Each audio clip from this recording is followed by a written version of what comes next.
For a moment. It's a humid evening in São Paulo, and there is a line, a huge line, wrapping right around the block. And these people aren't just, waiting patiently. No, not at all. They're camping out. There are tents.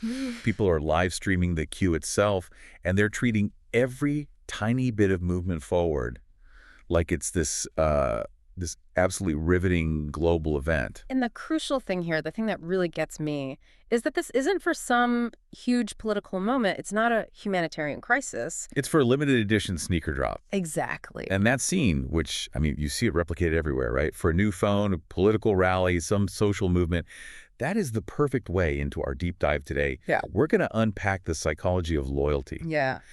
Our mission really is to figure out why people commit so hard, why they latch on to brands and ideologies with this devotion that just seems to go way beyond rational choice. It's such a compelling mission because what you're seeing in those cues, that intense devotion, it reveals this core human need for something bigger. Bigger than ourselves. Right. We're living in a time that is just defined by uncertainty. You've got economic shifts, climate anxiety, political polarization, and when life gets messy, people hunt for something certain, something that gives them immediate meaning. That sets the stage perfectly. Yeah. So let's get into the emotional system that's, fueling all of this. The source material uses this fantastic metaphor for how belonging works in this kind of chaotic world. It talks about loyalty acting as a safety valve. A safety valve. Yeah. That phrase is so descriptive. A mechanism that's literally designed to let out difficult feelings so the whole system doesn't, explode. So loyalty becomes this dedicated channel. You can pour your frustration, your hope, your fear into a cause or a team or even a product line, and you feel this momentary relief. That's it, exactly. When the world feels unpredictable, supporting a shared cause or an iconic brand becomes a stabilizing ritual. It's comfort. It's predictable comfort. It's a way to feel in control of, at least one tiny corner of your existence. Just think about the anxieties today.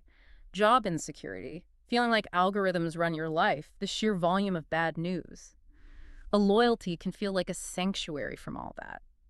But the source material, it complicates this idea pretty quickly. Yeah. It suggests that the safety valve is a bit of a double-edged sword. It is. It doesn't always relieve the pressure. Sometimes it just redirects it. And that's where you see the shift from a healthy attachment to something more dangerous. Academics call it identity fusion. Identity fusion, okay. Yeah, it's when a person's identity gets so tangled up with the group that any challenge from the outside is felt as a personal threat. So if someone criticizes my favorite politician, or they, point out a flaw in my favorite phone brand, right? I don't just think, oh, that's an interesting point about the policy of the product. Instead, I blow a fuse. You blow a fuse, exactly. The emotional reaction is immediate. And it's totally disproportionate. You see it all the time on online forums or in political debates. Oh, absolutely. Someone will say one little thing and people just explode. And the anger is rarely about the objective facts, the product recall or whatever. It's all about protecting that fragile sense of self that they've invested in the group. The defense mechanism just kicks in. It's that moment when the argument stops being, this is a good idea, and becomes, you are attacking me. Precisely. If I am what I support, then an attack on that thing feels like an existential threat to my own identity. Okay, so that explains the internal pressure, the defensive part. Let's widen the view a bit to the external world, because the source material points to this huge sociological problem that makes people crave this stuff in the first place. The feeling of being interchangeable. Yeah, the feeling that you're just a small cog in the machine. We live under this, cultural myth of hyper-individualism. Everyone's a unique snowflake. But the day-to-day reality for most people is not that. Not at all. That cog in the machine feeling is so intense now. You've got sprawling workplaces, massive cities, digital networks where you can just be muted or unfollowed or replaced by an algorithm in a second. You feel replaceable. Yeah. And that is deeply, deeply unsettling for the human ego. So that feeling of being insignificant. Yeah. That's the void that these groups rush in to fill. That's it. Whether it's a fan community, an activist movement, or even like a super exclusive brand club, they all offer something essential. Significance and recognition. The core message they're selling is, you matter here, you belong. And the most successful organizations get this. They really get it. Yeah. They know they aren't just selling features on a phone. They're selling a story. a tribe. Absolutely. The technical specs or the policy details, they become secondary to the narrative. And when that feeling of belonging really takes hold, people don't just buy in, they latch on. They latch on. They latch on because the affiliation tells them they're part of something bigger, something more meaningful than just being one easily replaceable cog in the machine. So we've got the emotional need for a safety valve and this sociological need to escape feeling interchangeable.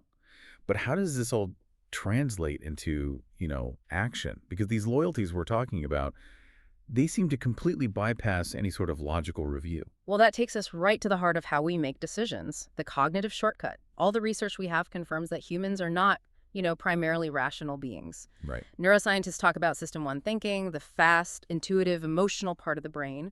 We rely on that gut instinct, long before system two, the slow, analytical part, even boots up. So loyalty is basically exploiting a design feature in our own brains. You could definitely see it that way. This whole loyalty mechanism is so effective because it lets groups and brands and movements short-circuit all the usual cognitive steps. Skip the hard part. Exactly. Why go through the painful, slow process of analyzing complex data or comparing product features?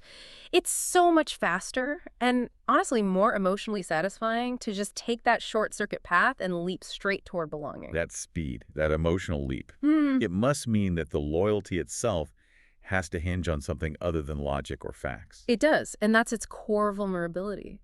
When your whole sense of self, your very identity, starts to hinge on a single brand or ideology, the relationship changes. It goes from attachment to dependency. And then the idea of changing your mind becomes threatening. It threatens the foundation of who you think you are. Because if that foundation is just built on, say, a shared slogan or an emotional feeling, right, then any crack in it risks the whole structure of your self-perception just collapsing. That's it. The group narrative becomes so total, so certain, that it squeezes out the individual's own perspective. There's just no room left for doubt or nuance. And this is where the strategists come in, right? The political consultants and the brand managers. Oh, absolutely. They know they're not trying to win a debate with spreadsheets and data.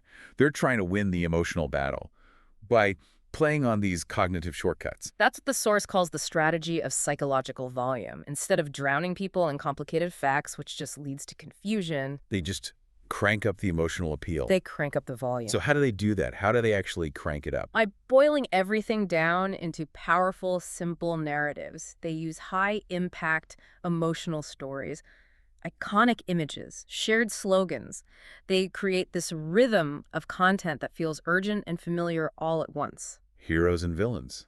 Us versus them. It's simple, it's clean, and it's powerful. And when you put all of that together, the story, the urgency, the shared feeling, that's what creates that effect we started with, that riveting feeling. Absolutely riveting. It's almost cinematic. When you step into that storyline, you're not a detached observer anymore, you're a participant. You're in the movie. You're in the movie.